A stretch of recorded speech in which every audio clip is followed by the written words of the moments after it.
इस क्वेश्चन को सोल्व करने के लिए तीन मेथड है, तीन तरीका है।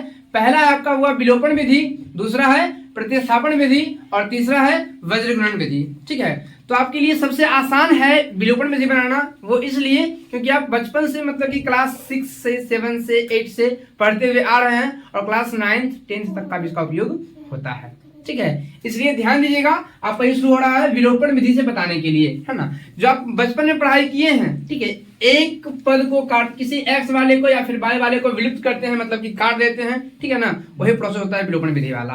तो आपको बता रहे हैं हम विलोपन विधि से इसका एक्स और वाई का मान निकालने। ठीक है, क्या कीजिएगा, इसका पूरा पहले मानिए कि 4x + 5y = 14 है। इसको आप मान लीजिए समीकरण 1 के रूप में, और फिर 11x - 3y = 5 है। इसको आप मान लीजिए समीकरण 2 के रूप में। कोई समस्या नहीं है, ठीक है ना। अब यहाँ पे क्या होगा कि आपको x के पद को या फिर y के पद को किसी एक को काटना होगा, और काटने का प्रोसेस ये है कि अगर आप x वाले को काटना चाह रहे हैं तो आपके पास बराबर होना चाहिए। ठीक है, एक 4x है तो दूसरा भी 4x ही होना चाहिए, या फिर अगर ये 11 है तो फिर ये भी 11 ही होना चाहिए। मतलब किसी भी तरीका से दोनों में अंक जो है सो बराबर होना चाहिए, और जब अंक बराबर होगा उसके बाद फिर एक होना चाहिए धनात्मक और एक होना चाहिए ऋणात्मक। मीन्स एगो प्लस में और एगो माइनस होना चाहिए। जब ऐसा होगा तो आप काट सकते हैं। अगर आप बाई वाले पद को काटना चाहते हैं तो फिर बाई वाले पद के लिए यही सेम प्रोसेस है कि दोनों का पहले अंक बराबर होना चाहिए, उसके बाद फिर एक प्लस में और एक माइनस होना चाहिए। तो सबसे पहले वो काम आप क्या कीजिएगा, बराबर करने का कीजिए बराबर। अगर हम काटना चाहते हैं एक्स वाले वैल्यू को, क्या करना पड़ेगा, समीकरण 1 में कितना से गुना करने पर, 11 से गुना करने पर। कुछ बड़ा प्रोसेस नहीं हो रहा है। हाँ। नहीं, हम ऐसा करते हैं कि हम बाई वाले वैल्यू को काटते हैं। ठीक है, ये थोड़ा सा आसान होगा। क्या करते हैं, हम 5 को बना देते हैं 15 और 3 को ही बनाएंगे 15। कैसे बनाएंगे 15, गुना करेंगे 3 से। समीकरण अगर 1 में गुना कर दे 3 से बन जाएगा 15, और समीकरण 2 में गुना करना पड़ेगा 5 से, बन जाएगा 15। बन जाएगा ना।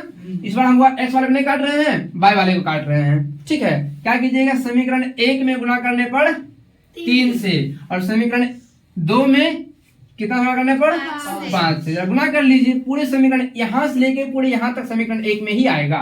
मतलब कि 4x × 3 कितना का होगा, 12x, और प्लस 5y × 3 कितना आएगा, 15y = 14 × 3 कितना आएगा, 42। समीकरण 3 बता सकते हैं इसको, कर सकते हैं ना। अब आगे देखिए, 11x को गुना करेंगे 5 से, तो 11x × 5 कितना आएगा, 11 × 5 = 55x, फिर माइनस गुने प्लस तो फिर माइनस, 3 × 5 कितना था बाबू, 15y = 5 × 5 कितना था भैया, 25। समीकरण कितना, 4। कोई समस्या तक नहीं है।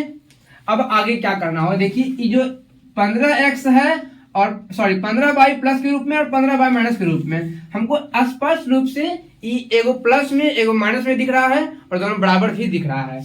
मतलब कि हमको यहाँ पे लिखना पड़ेगा क्या चीज, जोड़ने पर। क्या करने पर, जोड़ने पर जब लिखते हैं यहाँ पे कोई चिन्ह चेंज नहीं होता है। और चिन्ह चेंज इसलिए नहीं करेंगे क्योंकि अगर चिन्ह चेंज कर देंगे हुआ, यह माइनस में, चिन्ह चेंज में क्या हो जाएगा, प्लस में, तो फिर कट नहीं पाएगा। एगो प्लस में और एक माइनस में होना चाहिए, तब कटता है। तो वो इसलिए यहाँ लिखेंगे जोड़ने पर। अगर चिन्ह चेंज करना होता तो क्या लिखते, घटाने पर। ठीक है ना, हमको चिन्ह चेंज नहीं करना था। डायरेक्ट 15y है और 15y है, प्लस में माइनस में कैंसिल हो जाएगा ना। जोड़ दी, इसको कितना आ जाएगा, 5 2 7 और 5 1 6, 67x बराबर, यहाँ 5 2 7 और 4 2 6, 67x बराबर कितना, 67। तो x बराबर कितना आएगा, वो यहाँ गुणा के रूप में होता है ना, 67 × x तब 67x, यहाँ गुणा के रूप में उधर भेजे तो फिर कहाँ चल जाएगा, भागा में। तो 67 बटा कितना, कट जाएगा, कितना आएगा भैया, कितना आएगा समान, 1 आ गया है। अब क्या कीजिएगा, यहाँ लिखिएगा बाबू, समीकरण कितना में, जो आपके लिए आसान हो उसको, मतलब उसमें आप वैल्यू रख सकते हैं। समीकरण 1 में रखिए, 1 में रख सकते हैं, 1 में जी। तो समीकरण 1 में किसका मान, x का मान, क्या करने पर, पुट करने पर। कोई दिक्कत होगा, देने पर वही सेम बतिया है ना। तो यहाँ लिख दीजिए, समीकरण 1 क्या चीज था, 4x + 5y बराबर कितना, 14। तो 4x, 4 × x का वैल्यू कितना है, 1, 4 4 ही होगा, और प्लस 5y बराबर कितना होगा, 14। यहाँ 4 प्लस में है, इधर भेज दे तो फिर यहाँ बचेगा सिर्फ 5y बराबर 14 माइनस 4 कितना जाएगा 10। यहाँ 5 गुना के रूप में है, इधर भेज दे तो फिर भागा में y बराबर 10 बटे कितना 5 है, कितना जाएगा 2। मतलब कि x का जो वैल्यू है सो आ गया है 1 और y का जो वैल्यू कितना गया होगा 2। आप कह सकते हैं आपके पास x का वैल्यू 1 और y का वैल्यू 2 है। ठीक है, चलिए।